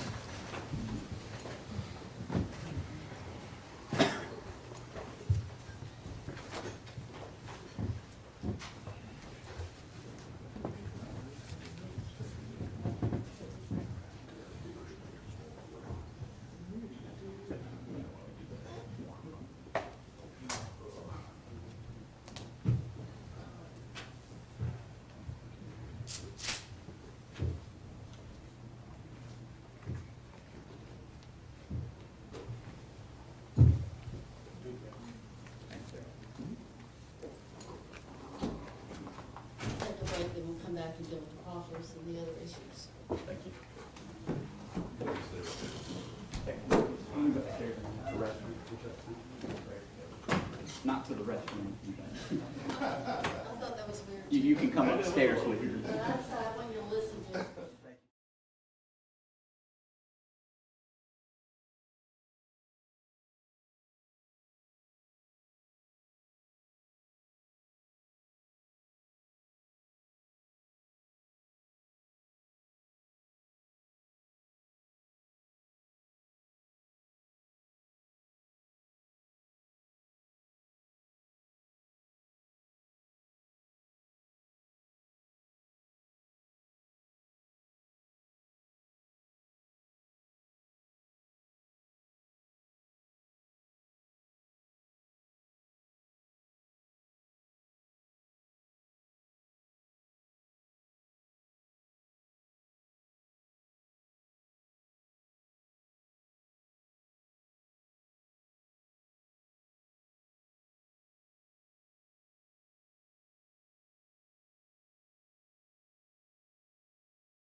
Statements which are not offered to prove the matter asserted therein, because in fact, as we've already heard in some sense, it's been made very clear the falsity of these statements that have been made previously.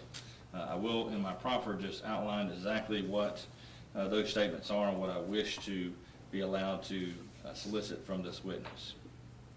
On June 18th, 2014, this witness testified to the magistrate court, and that oral testimony at 5 minutes and 19 seconds into that oral testimony said Justin and his wife at this time are being questioned. They are not showing much emotion regarding their child's passing away. I'd like to ask this witness about that statement that he made and his knowledge as to the truth or veracity of that based on his own investigation, both talking to witnesses on the scene as well as what he may have observed at the headquarters. That is search warrant 14 SW0596, and I'll provide for the record a copy of that search warrant, and the copy of that oral testimony actually is already in the record from our motions hearings that we've had, and I'd ask the court to just incorporate those that are previously issued in the record so we don't have a duplication of that. Secondly, on June 18th, warrant 14 SW0597, the statement made in the affidavit of that warrant was that during an interview with Justin, he stated that he recently researched through the internet child deaths inside vehicles and what temperature it needs for that to occur. He also, in his oral testimony for that warrant, indicated, he said this is one of his biggest fears, referring to Mr. Harris, and that is why he recently researched this. Again, these are statements made by this detective under oath to the magistrate, for which, again, not offered for the truth of the matter because, as he's indicated, he didn't even watch the interview. Where he got that information, if he got it from somewhere else, I don't know because I've not been able to even ask him about that. That's 14 SW0597. That initial, the affidavit information stating that during the interview with Justin, he stated he recently researched through the internet child deaths inside vehicles and so forth. That was used for 10 search warrants, 10 times testifying under oath to those statements, which we know at this point, based on the evidence, are completely false, and that was offered to the magistrate in the attempt to obtain and ultimately to successfully obtain search warrant. On June 18th, the fourth warrant, this involving the iPhone 5, 14 SW0599, at 3 minutes and 24 seconds into the oral testimony, this witness stated he also made statements regarding that he had researched how long it takes someone to die inside a vehicle, what's the temperature it needs to be. And with his iPhone capabilities, he has internet access, possibly see if had researched that information on the phone as well. Again, personal statements made by this witness to the magistrate under oath. And we'll provide the copy of that warrant, or excuse me, we've incorporated that warrant in that oral testimony. On June 19th, for warrant 14 SW0605, at 4 minutes and 24 seconds into that oral testimony, this witness stated, during Mr. Harris' interview, somehow it came up that this was his biggest fear, and he had done research on how hot it needs to be and how long it takes for animals or small children to pass away in vehicles in this manner, which seemed kind of odd. He said he had just researched that. Again, that is not borne out by the actual evidence in the case. It is not true. It is not offered for the truth of that statement. It is offered to show, for all of these, trying to make very clear the defense, which we have a right under the Constitution of the State of Georgia and the United States to put up a defense which challenges the investigation, the credibility of these officers, and to impeach the credibility of witnesses who have testified in this manner. Not seeking to impeach this officer's credibility, seeking to impeach the other officers who have testified. And what's very important to note at the outset, and I should have done this from the very beginning, my understanding is that as we have attempted to bring out this information previously from Detective Stoddard, the state objected, had a conference with the court, and the statement at that time was that he was not the proper person to get this information through because he was not the declarant, thus it was hearsay. Makes some sense. So we have gone to ourselves because the state refused to call the second-in-command detective to testify in this matter. We have brought the declarant here at our expense to testify to satisfy the objection the state had. Now they object and say, no, we can't do that because it's hearsay somehow. We respectfully disagree on the legal grounds for that objection, as well as just the practical grounds of this is the way to get this information out is from the person who actually said it, and that's what Detective Murphy is here for. Going further into 14 SW 0606, also on June 19th, the continued affidavit testimony, I will not repeat it. We've been through that already. That's also true for 14 SW 0607, 14 SW 0608. In that warrant, which was obtained June 19th at 1 minute 17 seconds into the oral testimony, this witness stated the purpose of the search warrant is to examine the documentation and the search engines inside the device related to some comments that were made by Justin Harris and his wife regarding researching child deaths in vehicles and any research related to that. 14 SW 0609, also on June 19th at 59 seconds into that oral testimony. This witness stated the purpose will be for related to statements that Mr. Harris and Ms. Harris made regarding doing internet searches regarding child deaths in vehicles and how long it takes in the heat of the vehicle and any other searches related to this incident that could be obtained in the Apple MacBook. Further on June 19th, 14 SW 0610, at 1 minute into that oral testimony, this witness stated, search the Apple iPad for any research Mr. Harris or Mrs. Harris had done on it regarding in-car vehicle deaths and how hot it needs to get and any kind of research related to the incident. 14 SW 0611, at 1 minute 5 seconds into that oral testimony, this witness stated, and also related to statements he made about searching the internet regarding in-car child deaths and how long it takes the temperatures, and also to check the device to see if he had did some kind of internet search on that, on this iPhone device, or any other search engines related to this. On June 24th, search warrant 14 SW 0633, there was changed language as to the warrants that we just talked about, the 10 warrants that were taken out with the affidavit, which had stated improper information, not improper, false information. And that language has changed to say this. According to Harris, he recently viewed a television show concerning child deaths in cars. Harris also stated that he researched the issue of deaths in cars on the internet. Also, that warrant added the language, when the seats were inspected, the straps for the seat were set out on the lowest level for a small child. And we have been able to ask about that observation. I think ultimately the state objected to our asking the question about him testifying to that, but at least we do have the information about the mistake as to that information. At 4:08, in the oral testimony for that warrant, 14 SW 0633, the magistrate judge asked, or stated, you've already sworn to what's contained in the application. Let me ask you to reaffirm what's contained in the application. What you have now testified to has all been the truth. The magistrate court, seeing the solemnity and the importance of telling the truth and being under oath, and this witness testified, answered yes.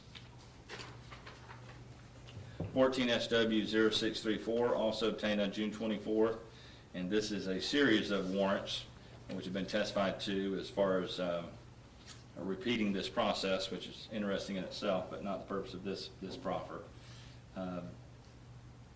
During that oral testimony, again, this witness referred to looking for searches of in-car deaths. That same affidavit language that we told the court they've added or revised the language goes on through 14 SW 0635, 14 SW 0636, 14 SW 0637, 14 SW 0638, 14 SW 0639, 14 SW 0640. And as regards that particular warrant, this again was obtained on June 24th. This is for the residents. When asked about by the magistrate judge regarding whether Mr. Harrison made some statements about purchasing bulbs, and this detective informed that Mr. Harrison never made the statement about going to the vehicle, but it was discovered from a surveillance video. And he stated in a quote, after speaking with some of the, he went out to lunch with 2 other employees. He spoke with them regarding it. They told us he got the light bulbs and returned to the vehicle. When asked to clarify whether or not Ms. Harris had never told them about going back to the vehicle during lunch, the response was no, he never disclosed to us that he returned to the vehicle during lunch. The importance of that is we would ask and want to have this witness testify that there was no testimony given regarding the other individual who in fact had also forgotten about this trip to Home Depot for the bulbs. As to 14 SW 0641, this was obtained on June 27, 2014. Again, the affidavit language which talks about or claims under oath that Harris also stated that he researched the issue of deaths in cars on the internet, and then talks about his failing to tell the investigators about the trip to Home Depot and going back to the car. 14 SW 0633, this was obtained on June 27th. On that occasion, this witness testified to the magistrate that in fact, quote, he briefed at 2:40 in that oral testimony, he briefly attempts CPR on the deceased child. Again, this would help to impeach other testimony which claims that Ms. Harris was not providing CPR to his deceased child.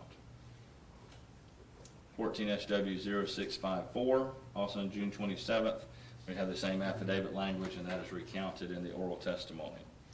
14 SW 0655, again, we have the affidavit language that I've spoken of earlier.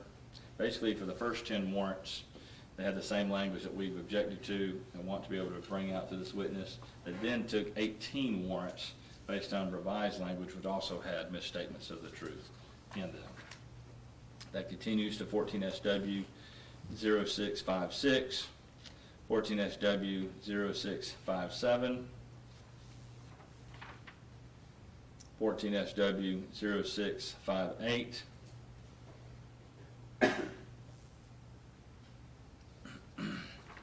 14 SW 0659, 14 SW 0660. Again, all these are being obtained on June the 27th of 2014. Then on August the 14th of 2014, this witness again appeared before the magistrate using the same revised affidavit language and said at 3 minutes and 33 seconds, when the seat was inspected, the straps, they were set too small for the child that was in them. And then he goes on to talk about the lunchtime incident. At lunchtime, Harris then returns to the vehicle with a bag of light bulbs, opens the door and places them in the vehicle.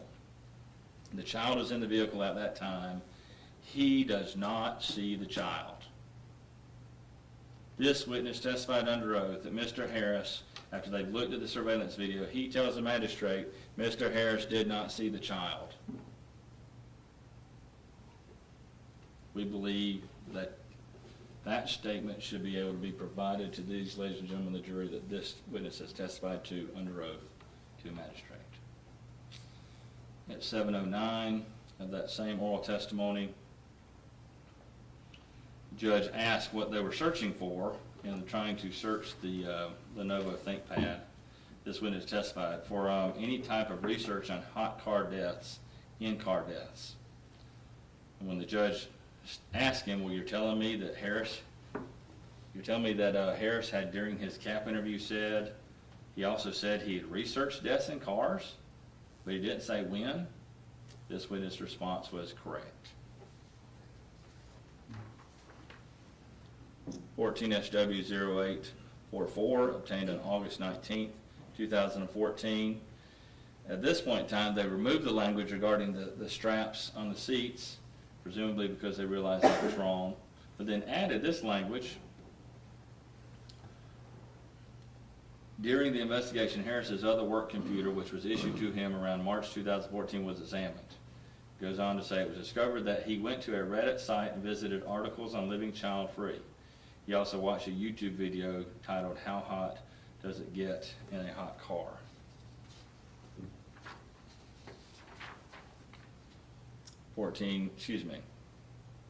That completes the matters of the warrants that were obtained by this witness and the testimony we seek to get from him. Let me state very clearly, as best as I can, we are traveling under Mr. Harris's constitutional right to a fair trial. That includes the right to thorough and sifting cross-examination of a state's witness. It also allows us a thorough direct examination of a witness that we have to call because the state objected to us getting this information out through what we contend was the proper witness to begin with. But nonetheless, to make sure it's very clear, we've called the actual declarant of these statements to testify to the truth of those matters. This is not hearsay. It's not being offered to prove the truth of the matter asserted, as we've said before. I will cite to the court a couple of cases very quickly. U.S. versus Jimenez. This is an 11th Court of Appeals decision in 584 Federal 3rd 1280, the 2009 case. And interesting in that case, what you have is you have some, I believe this is the one that involves a detective who is trying to providing testimony about what a suspect had told him. And the question was whether or not this is a defendant appealing the state's use of this sort of hearsay against him in violation of his Confrontation Clause rights. The court made very clearly it was not hearsay. It was not admitted to prove the truth of the matter asserted, and it cites Federal Rule 801, the Georgia counterpart, of course, being 24-8-801. Rather, it was received, we believe, for the limited purpose of showing only that the statement was uttered by Jiskif, J-I-S-K-L-I-F, that's the suspect, to Wharton, W-H-A-R-T-O-N, who's the detective. As we have already explained, during the cross-examination of Wharton, defense counsel questioned the detective at length about the details of the successive interviews with the defendant and Wharton's decision not to obtain a written and signed confession from Jimenez. The cross-examination was designed to impeach Wharton's credibility and suggest that Wharton was lying about the circumstances surrounding the interviews about Jimenez's confession. That was deemed to be not a violation of the defendant's own confrontation rights. I think we're good to remind the court, or to refresh ourselves, and the state, frankly more so, the state does not have that right. The defendant has constitutional rights. This court is in place in order to uphold those, and we believe the state's attempt to try to convince this court that somehow this is hearsay and this should be precluded, the truth of these matters should be precluded from getting to these ladies and gentlemen simply because they don't want it in. They didn't like it before because they claimed we didn't have the person who said them. We brought that person here and they don't like it now. We have a right to put up a defense for Mr. Ross Harris. We've been very clear from the beginning. Part of that defense is attacking the credibility of this investigation. What we've seen and what the evidence has borne out is, in fact, this investigation has been fraught with misinformation, misleading, misstatements, and outright lies. We're trying to put in front of these ladies and gentlemen of the jury to understand the full context of that, where some of this was coming from. I don't know that Mr. Murphy or Detective Murphy is the one who's responsible for starting those. Unfortunately, these ladies and gentlemen don't even have the benefit of knowing how far that went to the point of taking testimony and giving testimony under oath in violation of the truth. We simply want the truth to be out to these ladies and gentlemen. We have a right to attack the credibility of the state's investigation. We have the right to impeach the prior witnesses who've testified in this case. Testimony has been regarding where this information came from, and frankly, we question some of those explanations that have been given to us. I'll also offer to the court, again, I'm reading from Paul Millich, Handbook on Georgia Evidence. An out-of-court statement is non-hearsay when offered to prove that it was false. Zinneman v. State, 261, Georgia Appeal, 2003. Also, U.S. v. Costa, 31 F. 3rd, 1073, 11th Circuit, 1994 case. The statement is offered because it's known to be false and its falsity supports the proponent's case is not hearsay. I believe the court understands our position. I know this is a difficult and trying matter. I know we're late into it. But Mr. Harris's opportunity to have a fair trial pervades everything else that we look at. The state's position is founded on a hearsay objection which clearly is not founded in the law. The state's dislike for this testimony is not founded in any legal proposition that can be offered to the court. Frankly, I think the state is putting the court in a very difficult position by suggesting, well, you can't go into it to the lead detective because he's not specifically the one who said it. And then we bring the person who said it, well, you can't go into that because he may have gotten it from somebody else who may very well be the lead detective. We don't know because we can't even ask that question. So I'd ask the court to reconsider its precluding us going into the defense or Mr. Harris. The truth should not be considered some sort of weighty object that keeps us from moving forward.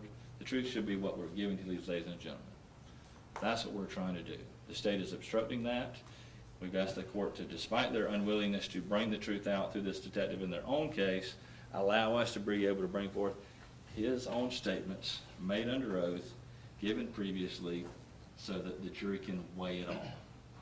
In so doing, we believe as far as his defense, it allows us to attack the credibility and frankly to help illuminate and show what we've been saying from day one, which is the state totally disregarded actual evidence right in front of them. They disregarded it, they misstated it, they misled it. They created a narrative that now has them in this position where we are today. And we believe that's a right the defendant has, and we ask the court to allow us to exercise his constitutional rights. I find it interesting that the defense would make these accusations of continued falsehoods and things like that when in the beginning of the trial of this case they started with their own opening statement, putting in false UTC codes and making false statements and assertions that we've now proved to be false during the trial of this case. Yet they want to come in here and try to slander the state and try to talk about all of the misstatements that they made when up on the slides they actually showed an opening. They clearly were showing stuff that was just false. Now I'd like to hope that that's a mere mistake on their part and not an intentional falsehood, but it doesn't do anyone any good to hurl accusations such as that. It doesn't answer the legal questions that are before the court, and that's what we need to focus on. The argument that we refuse to call the second investigator, it is extremely rare that we would call the second investigator in a case like this for the very reason that we've shown to the court, which is all he has to offer is hearsay. I mean, basically the way it works is he interviews a bunch of people. If we call those people and they lie on the stand, you can call this witness and you can say, okay, well, look, we want to put in a prior inconsistent statement, which is exactly what they cited to in the Millich argument to the court. But you can't just bring in a witness who doesn't have firsthand knowledge about things and expect them to be able to regurgitate what they did, especially when it's been the subject of prior litigation that the court has already ruled on. We've litigated this extensively. There was an argument about credibility at the motion to suppress. You've ruled on that. We've addressed those issues before. Anything having to do with the search warrants is simply irrelevant in terms of what's being presented to the jury at this point. With arguably one exception, I'll point out to the court I didn't object to. Detective Murphy said something in his search warrant affidavit about something he had firsthand knowledge about, and he was mistaken. And that involved the car seat. And you'll note that I didn't object to what he told the magistrate court about, whether it was on the lowest versus the second to the lowest. Why? Because that witness has firsthand knowledge about that. That's different. That's maybe arguably impeaching this witness about a substantive fact that he has personal knowledge about. And the state didn't object to that. But for all of these other things, and you can go through them one by one, statements at the outset that the defendant and White are being questioned now. He's not a part of that interview. He doesn't have firsthand knowledge of what's being said to him. All of that information that's being relayed to the magistrate is coming from an additional source. It would be hearsay. It's not properly admissible before this jury because it's other people passing on that information. Recently researched child deaths in a car. Well, we're talking about semantics here, quite frankly, we can talk about that in closing argument, but all of that is information he's getting from another source. That would be hearsay, and you've already ruled on those litigated matters. Statements about how long it would take to die in a car, it's hearsay, it's semantics, it was litigated before. That's part of the motion to suppress. You've made specific findings about that. It's not relevant before this jury. biggest fear on how long it would take for animals or small children to die in a car. Well, first of all, he doesn't have firsthand knowledge on that. He wasn't a participant in any of the interviews. That's been litigated. It's semantics, quite frankly, and it would be hearsay because he was not a part of those. I could go through the entire list. I don't think it's necessary to do that, but clearly all the information that this detective was passing on to the magistrate was information that he was getting from other people who in turn were getting it from third persons themselves. And under the authority we provided to the court, that's absolutely impermissible. There's no constitutional right to present hearsay evidence. There's no constitutional right to present irrelevant evidence. And there's no constitutional right to a thorough and sifting direct examination of a detective. When you cite Jimenez, for example, we're talking about a Rule 801 as party opponent. That's a completely different rule than we've been dealing with here. We stand by the authority that's been presented to the court. You've made a proper ruling regarding that, Judge. There's arguably one area where this detective had some personal knowledge. We've allowed them to explore that one area. Other than that, it would be hearsay and it would be irrelevant as to your prior findings and prior rulings regarding the motion to suppress. Just very briefly.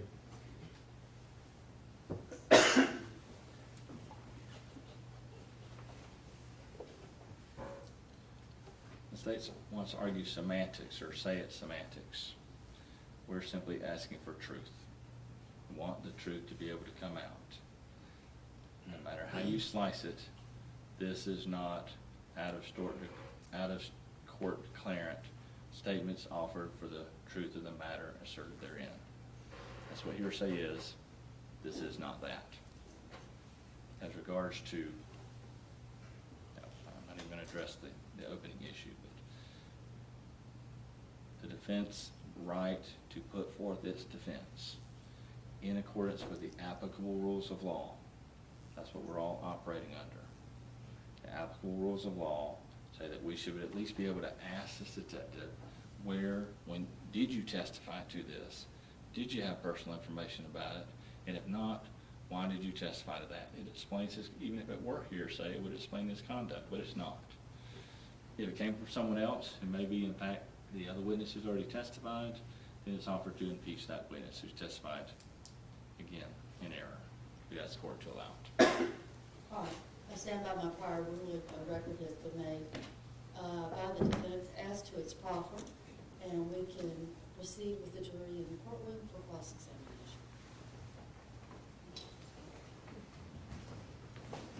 Let's all rise for the jury, please.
Please be seated. Cross-examination. Detective Murphy, because we had a little bit of a break, I only got a few questions for you. I was really able to pare them down. So your role in this case was extremely limited because you were not the lead detective, agreed?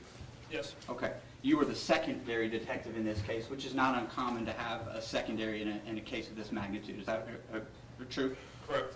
Your role as a second detective as opposed to a lead detective is more of a support role, correct? Yes, sir. Okay.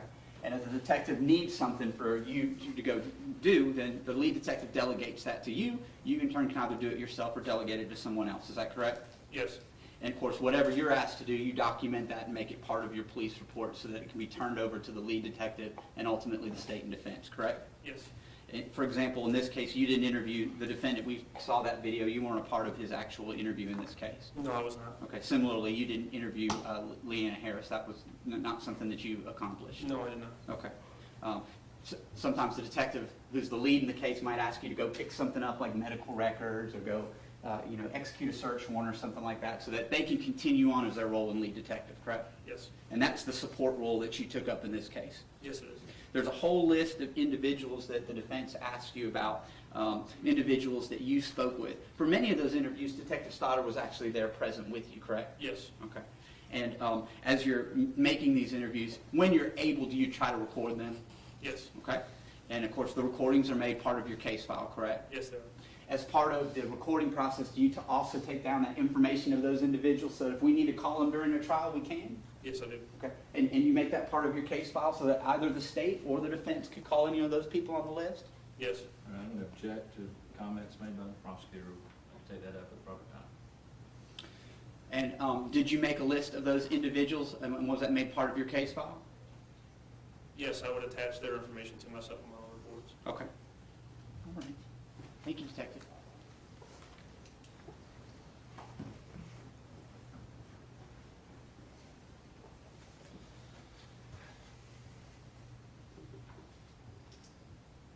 Your guidance for determining what to look at and what to consider and who to talk to, all those decisions were being made from Detective Stoddard?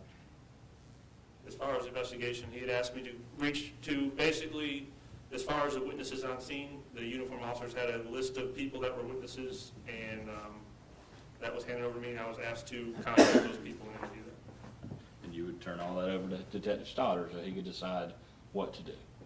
I would interview them, take notes, record it, if it was available, and then complete a supplemental report detailing what, or summarizing what the interview was.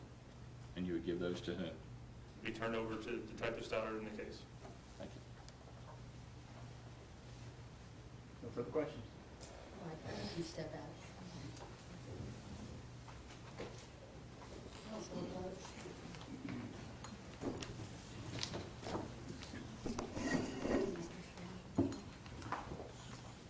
Brian?